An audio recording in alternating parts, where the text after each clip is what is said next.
Hey friends, it's Jay. Come on in, have a seat. Let's talk about a couple of things that kind of been weighing on my mind a little bit lately just because I've had so many clients that have had the same issues.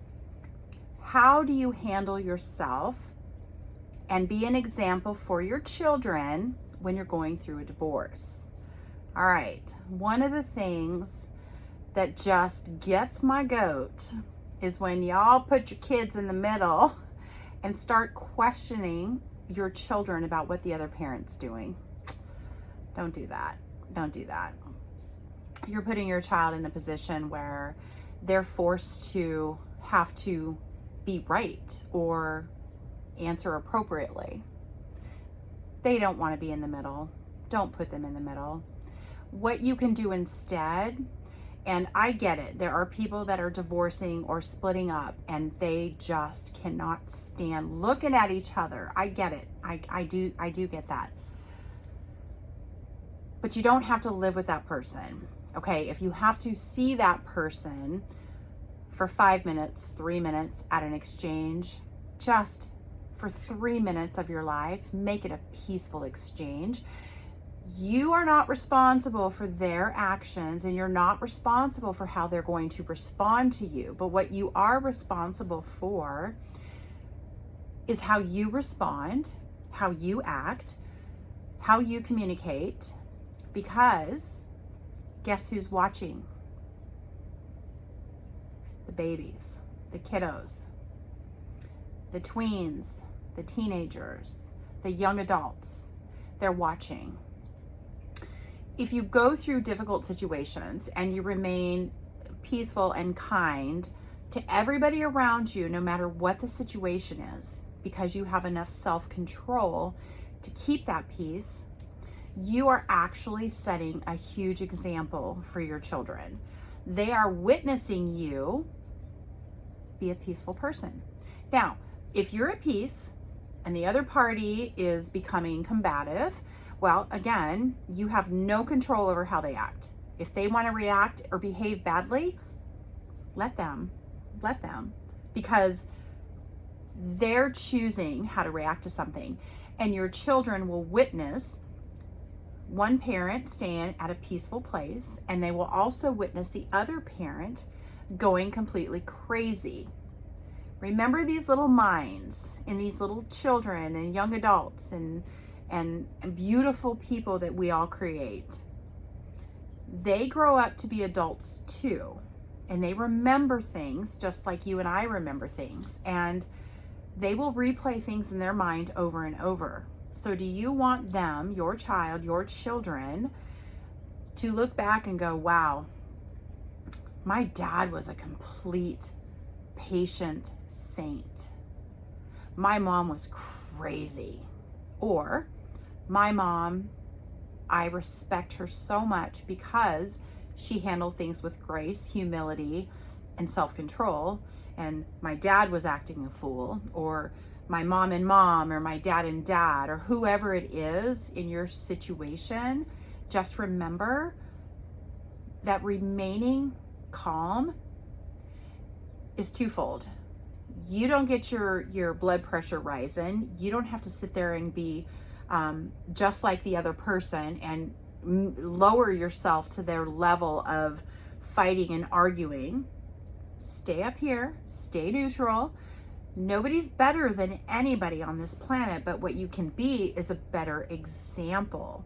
And if you've got little eyes behind you watching you, just think about this. When they get older and they get into tough relationships that maybe will go awry, because the reality is so many do these days, they are going to remember how you handled your situation, and they're going to want to be just like that if it was peaceful. I don't think people want to be combative. I think people don't have a choice. Well, I think everybody has a choice, to be honest with you. But we make our own choices, and children need to grow up and make good choices. So you've got to be a good example for them. And one of the things that I hear so often is, I can't wait for my child to turn 18. That's so I can be done with mom or dad or whoever it is. Woo! Hang on. Don't say that. Be careful what you wish for, okay? Because in all reality, when your child turns 18 and becomes a legal adult and can fend for themselves or do whatever they want, create their own life, go to college, get married, get a job, whatever, guess what? They're going to get married. There's going to be wedding showers. There's going to be a wedding. Don't be angry at your ex 10 years down the road when your child that you made together is getting married. Why? You're going to ruin their day because you weren't grown up enough to say, oh my gosh, I can't believe I'm so angry at something somebody did 10 years ago. Get over it. The past is the past. You can't change it. It's not going to fix itself. That person can't go back in time and reword a sentence that pissed you off that you've held a grudge for 7 years. What good has that done you? None. But guess what? The other person doesn't know that you're thinking that, and that person's going on about their business, living their best life. They could give two craps what you're thinking. So you're only punishing yourself by retaining thoughts that are absolutely ridiculous and negative. Let it go. Just let it go. Seriously. You don't have to let go of the memory. You can retain the memory if you want to, but a lot of times it's just going to continue to consume your mind and your brain. Certain things you got to just let pass. Your children are going to grow up and they're going to have babies, and that means amazing grandbabies for you. I cannot tell you enough how beautiful grandbabies are. It's a whole different level. It's a whole different level. Yes, we love our children like there is no tomorrow, but when you have grandbabies, oh, that just upped the level a little bit more, because the love you have for your child is not the same that you have for your grandchild. You will never understand those words unless you become a grandparent yourself. When you do, comment below and let me know how you're feeling. I just can't explain it. It's a whole new level. And these people are going to witness you as well. So if you grow up and you have kids and they then have children and you're still fighting with your ex, and now not only your children, adult children are watching you, now your grandbabies are watching you.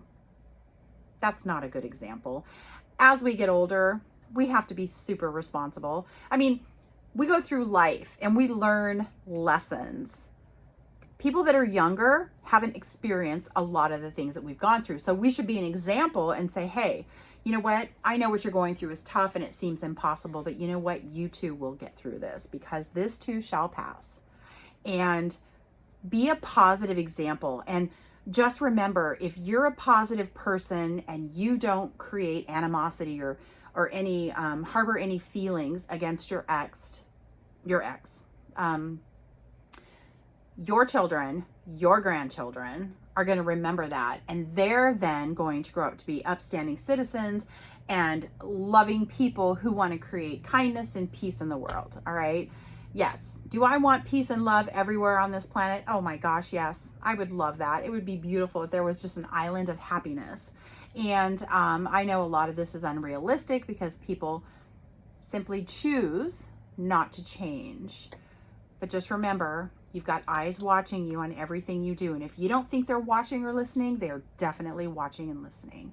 And slamming doors, throwing furniture, calling your ex a piece of garbage, that's not good. Don't do that. That's just child play. You're not a child. You're an adult. And I think a lot of times, sometimes young children look at adult behavior and go, what is wrong with that person? Like, that's just not normal, because younger minds really only love joy and happiness and peaceful things. They're not manipulated yet by the universe and by society and other people. So they're still pure and innocent. So when you're up here acting a fool at 60 years old, 50 years old, 45, whatever the case may be, they're confused. They don't get it, but you're teaching them. So instead of teaching them bad behaviors, continue to show them good behaviors so they can get through life and be good people. Because somebody has to be a hero. Make it you. All right? We got to save our babies. Talk soon.